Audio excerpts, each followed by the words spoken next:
السلام علیکم ورحمۃ اللہ وبرکاتہ۔ آج کے خطبے کا عنوان ہے منشیات کی حرمت۔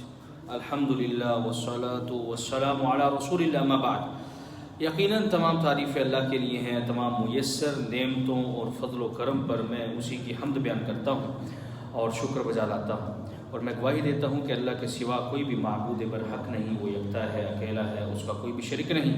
اور میں یہ بھی گواہی دیتا ہوں کہ ہمارے نبی اور جناب محمد رسول اللہ صلی اللہ علیہ وسلم اللہ تعالیٰ کے بندے اور اس کے آخری رسول ہیں۔ اللہ تعالیٰ آپ پر، آپ کی آل پر اور تمام صحابہ کرام پر ڈھیروں درود و سلامتی نازل فرمائے۔ حمد و ثنا کے بعد، اے مسلمانوں، اے مومنوں، مذاہب عالم میں فوقیت و برتری کا حامل دین صرف اسلام ہے، جس میں شعبہ حیات کے تمام تر پہلوؤں کو واشگاف کیا گیا ہے اور انسان کے لیے مہلک ترین عناصر کی طرف واضح اشارات کر دیے گئے ہیں، جو ایک عام ذہن کے لیے بھی قابل قبول ہیں۔ انسانی زندگی کو متاثر اور بدترین نتیجہ خیز دہانے تک پہنچانے والے عناصر میں منشیات کا غیر معمولی عمل اور دخل ہے۔ یہ بنی نوع آدم کے لیے سراپا سوہان روح ہے۔ اس کے تلخ تجربات و مشاہدات کا دنیا کو اچھی طرح سے اندازہ ہو چکا ہے۔ اس نے کتنے انسانوں کی خوشگوار شام پر آہو زاری کی برسات کر دی، کتنے آباد گھروں میں ویرانی کا سما پیدا کر دیا، کتنے مہکتے پھولوں کو مرجھا کر گلستان کی شادابی و دلکشی پر اپنی سیاہ نشانیاں چھوڑ دیں۔ مذہب اسلام کا حتمی فیصلہ ہے کہ جن باتوں سے بھی اسلام اور مسلمانوں پہ حرف آتا ہو، اسے ممانعت کے دائرے میں رکھا ہے۔ چنانچہ منشیات سے انسانی جسم و روح کے لیے بگاڑ، فساد کا سبب بنتا ہے، بلکہ بسا اوقات آدمی کی جان بھی چلی جاتی ہے۔ اس بنا پر منشیات کا یعنی نشے کا استعمال شریعت کے روح سے حرام ہے۔ منشیات یہ نشے سے نکلا ہے، جس کے لیے عربی زبان میں خمر کا لفظ عام طور پر استعمال کیا جاتا ہے، یعنی خمر کا اطلاق ہر نشہ آور چیز پر ہوتا ہے۔ اس کی تائید صحیح مسلم کی ایک روایت سے ہوتی ہے کہ نبی کریم صلی اللہ علیہ وسلم نے ارشاد فرمایا کہ ہر نشہ آور چیز خمر کہلاتی ہے اور ہر قسم کا خمر حرام کر دیا گیا ہے۔ یہاں یہ اعتراض پیدا کرنا بیجا ہوگا کہ اگر کم مقدار میں نشہ آور اشیاء استعمال کرنے سے نشہ نہ پیدا ہونے پر اتنی مقدار پی لینا جائز ٹھہرے گا۔ اس اعتراض کی گنجائش بائیں طور پر نہیں ہے، کیونکہ نشہ کے سلسلے میں اسلام کا دوسرا اصول یہ ہے کہ جس کا زیادہ حصہ نشہ آور مفتر ہو، نشہ دینے والا ہو، اور تو پھر اس کا کم مقدار بھی استعمال کرنا حرام ہوتا ہے۔ اس تعریف کو اصول بنانے سے منشیات کے زمرے میں شراب، تمباکو، بیڑی، سگریٹ، گل، گٹکا، گانجا، بھنگ، چرس، کوکین، حقہ، افین، heroin, whisky, champagne, beer, LSD، حشیش اور تمام قسم کی مخدرات کی اشیاء شامل ہیں۔ منشیات کے تعلق سے قرآن کریم میں خمر کا استعمال حکمت عملی سے کم نہیں، جس نے قیامت تک پیدا ہونے والی ساری نشہ آور چیزوں کو حرمت میں شامل کر لیا اور کسی کو اعتراض کرنے کی گنجائش نہ چھوڑی کہ شراب کے لیے حرمت ثابت ہے، مگر بیڑی، سگریٹ، گٹکا وغیرہ کے لیے حرمت منصوص نہیں۔ چنانچہ اللہ تعالیٰ قرآن مجید میں ارشاد فرماتے ہیں، اے ایمان والو، بات یہی ہے کہ شراب اور جوا اور تھان اور فال نکالنے کے پانسے کے تیر، یہ سب گندی باتیں شیاطین کے کام ہیں، ان سے بالکل الگ رہو تاکہ تم فلاح اور کامیاب ہو جاؤ۔ یہ آیت کریمہ منشیات کی ساری قسموں کو حرام ٹھہرانے کے لیے کافی ہے، اور اس آیت سے علماء و فقہا کی ایک جماعت نے 14 طریقوں سے منشیات کی حرمت ثابت کی ہے۔ مثال کے طور پہ منشیات کے لیے رجس کا لفظ استعمال کیا گیا، اور ہر قسم کے رجس یعنی گندگی چیز کا استعمال اسلام میں حرام ہے۔ اسی طرح منشیات کو شیطانی عمل قرار دیا گیا اس آیت میں، اور ہر شیطانی عمل بھی حرام ہے۔ اسی طرح منشیات سے اجتناب کرنے کی تاکید کی گئی ہے، اور اجتناب اسی چیز سے کیا جاتا ہے جو شریعت کی نظر میں حرام ہو۔ اسی طرح فلاح کا انحصار ترک منشیات پر ہے، گویا منشیات کا استعمال حرام ہے، ورنہ فلاح کو ترک منشیات پر موقوف نہ کیا جاتا، وغیرہ وغیرہ۔ نشے کی حالت میں اسلام کی نظر میں اتنا مقبول ہے کہ نماز سے نشہ باز کو روک دیا گیا۔ چنانچہ قرآن مجید میں اللہ تعالیٰ ارشاد فرماتے ہیں، ایمان والو جب تم نشے میں مست ہو نماز کے قریب بھی نہ جاؤ جب تک کہ اپنی بات کو سمجھنے نہ لگو۔ اسلام کی ایک بڑی خصوصیت یہ بھی ہے کہ ضرر رساں یعنی نقصان دہ اشیاء کو حرام ٹھہرانے میں غیر واضح الفاظ کا استعمال نہیں کرتا تاکہ مکلفین اعمال اس کے استعمال اور ترک کے متعلق تردد اور شک میں رہیں، اگرچہ ان ضرر رساں اشیاء میں کچھ فائدہ کیوں نہ پوشیدہ ہو۔ گویا اسلام نے خالص، مفید اور بار آور اشیاء کو حلال ٹھہرایا ہے۔ اسی نقطے کی طرف اسی آیت میں اشارہ کیا گیا ہے۔ چنانچہ اللہ تعالیٰ قرآن مجید میں ارشاد فرماتے ہیں، اے نبی لوگ آپ سے شراب اور جوے کا مسئلہ پوچھتے ہیں، آپ کہہ دیجئے ان دونوں میں بہت بڑا گناہ ہے اور لوگوں کو اس سے دنیاوی فائدہ بھی ہوتا ہے، لیکن اس کا گناہ اس کے نفع سے کہیں زیادہ ہے۔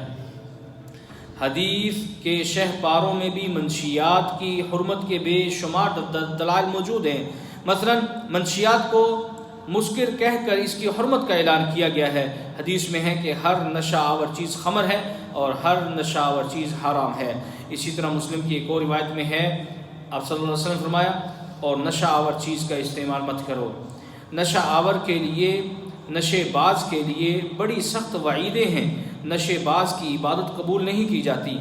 حضرت صلی اللہ علیہ وسلم نے فرمایا، جس نے شراب پی تو اللہ تعالیٰ اس کی 40 دنوں کی نمازیں قبول نہیں کرتا، اور اگر توبہ کر لے تو اللہ تعالیٰ اس کی توبہ قبول فرما لیتا ہے۔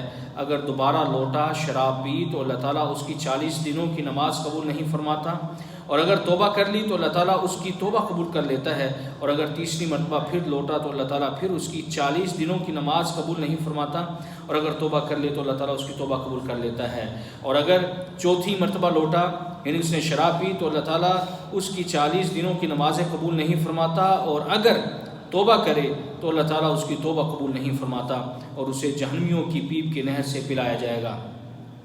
اے مسلمانوں، شراب نوشی سے ایمان نکل جاتا ہے۔ ایک حدیث میں ذکر ہے کہ جب زانی زنا کرتا ہے تو وہ مومن نہیں رہتا، اور جب چوری کرتا ہے تو وہ مومن نہیں رہتا، اور جب شرابی شراب نوشی کرتا ہے وہ بھی اس وقت مومن نہیں رہتا۔ نشہ کی حرمت میں تمام مکاتب فکر کے علماء کا اتفاق ہے۔ مسلمانوں کے علاوہ تمام مذاہب میں بھی اس کی تباہ کاری کا تذکرہ ملتا ہے۔ سائنسدانوں سے لے کر سبھی اطباء اس کو جسم کے لیے نقصان دہ بتلاتے ہیں۔ نشہ آور چیزوں کے پیکٹ پہ اس کی ہلاکت خیزی کا انتباہ ضروری ہوتا ہے، ضرور چھپا ہوتا ہے، جو اس بات کا کھلا ثبوت ہے کہ نشہ اتفاق مذاہب عالم اور دیگر اطباء کے ہاں ضرر رساں ہیں، اس لیے اس کے حرام ہونے میں کوئی تردد اور شک نہیں ہونا چاہیے۔ مجھے اس بات پہ حیرت ہے کہ تمام اطباء منشیات کی ساری قسموں کو جسم کے لیے نقصان دہ بتلاتے ہیں، جبکہ کچھ نشہ خور لوگ گل، منجن، صورتی، زردہ اور بیڑی، سگریٹ وغیرہ کو جائز بتلا کر اپنے لیے نشہ خوری کی حلت کا راستہ ہموار کرتے ہیں، اس حال میں کہ قرآن اور حدیث کے نصوص سے اس بات کی حرمت روز روشن کی طرح آیا ہے۔ علماء اسلام نے نام لے کر مزید اس کو واضح کیا ہے۔ اس کے باوجود بعض منشیات کی حرمت کا انکار کرنے والے کم علمی کا شکار یا نشہ خوری کو شہ دینے کی خاطر یہ حربہ اپنائے ہوئے ہیں۔ منشیات کو جہاں شیطانی کام قرار دیا گیا وہیں اسے ریجس یعنی خبیث چیز بھی کہا گیا، اور قرآن کی ایک دوسری آیت سے ہر خبیث چیز کو اللہ تعالیٰ نے حرام قرار دے دیا ہے۔ چنانچہ اللہ تعالیٰ قرآن مجید میں ارشاد فرماتے ہیں، اور پاکیزہ چیزوں کو حلال بتاتے ہیں اور گندی چیزوں کو ان پر حرام فرماتے ہیں۔ کسی بھی چیز کے استعمال یا ترک کے کچھ مسالے اور حکمت ہوتی ہیں، اور منشیات کی حرمت کے لیے جو مصلحتیں ہیں ان میں سے چند ایک یہ ہیں، جیسا کہ نشہ ایک طرح کا اندھا پن ہے، اس حالت میں آدمی قتل کا ارتکاب کر سکتا ہے، اس لیے انسانی جان کے تحفظ کی خاطر قتل تک پہنچانے والے تمام ذرائع کا سدباب کیا گیا ہے۔ اسی طرح عزت و آبرو اور مال و دولت کا تحفظ اسلام کی اساسی تعلیمات میں سے ہیں، اور نشے کی حالت میں کوئی بعید نہیں کہ اسلام کی اساسی تعلیم پر آنچ آ جائے، اس بنا پر نشے کو حرام قرار دیا گیا ہے۔ نشے کے عالم میں آدمی خودکشی جیسے سنگین جرم کا ارتکاب بھی کر سکتا ہے جو شریعت کی نظر میں حرام ہے۔ اسی طرح اس حالت میں نشہ باز کے اندر دوسرے آدمی کے لیے عداوت و دشمنی کی آگ بھڑک سکتی ہے، جو آپس میں ایک دوسرے کے خون خرابے کا باعث ہے۔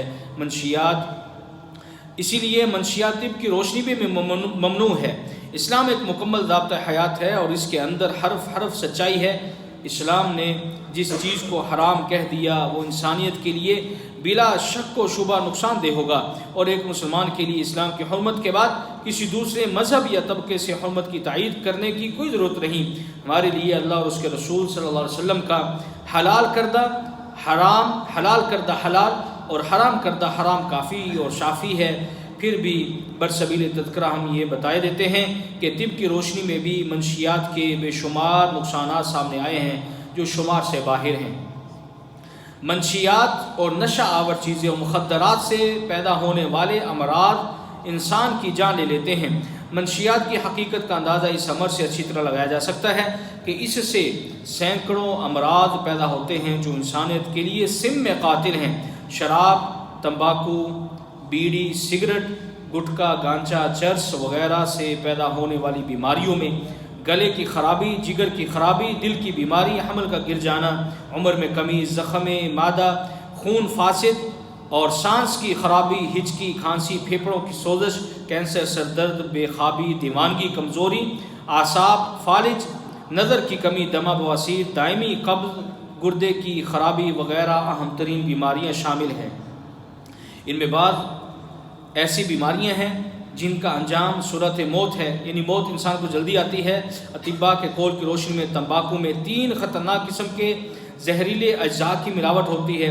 ان اجزاء میں ایک روغنی اجزاء سے بنا ہوا نکوٹین ہے۔ اگر اس روغن کو نکال کر اس کا صرف ایک قطرہ کتے، بلی یا کسی بھی جانور کو کھلا دیا جائے تو فوراً اس کے موت واقع ہو جائے۔ ذکر کردہ تحذیر کی روشنی میں منشیات کی حرمت کا اندازہ ہو جاتا ہے، لہذا اس حقیقت کا انکار کرنا ویسے ہی ہے جیسے چاند اور سورج ستارے کے نکلنے کا انکار کرنا ہے۔ اللہ تعالیٰ میرے لیے اور آپ سب کے لیے قرآن مجید کو خیر و برکت اللہ بنائے، مجھے اور آپ سب کو اس کی آیات سے مستفید ہونے کی توفیق عطا فرمائے۔ سبحان ربک رب العزت عما یصفون وسلام علی المرسلین والحمد للہ رب العالمین۔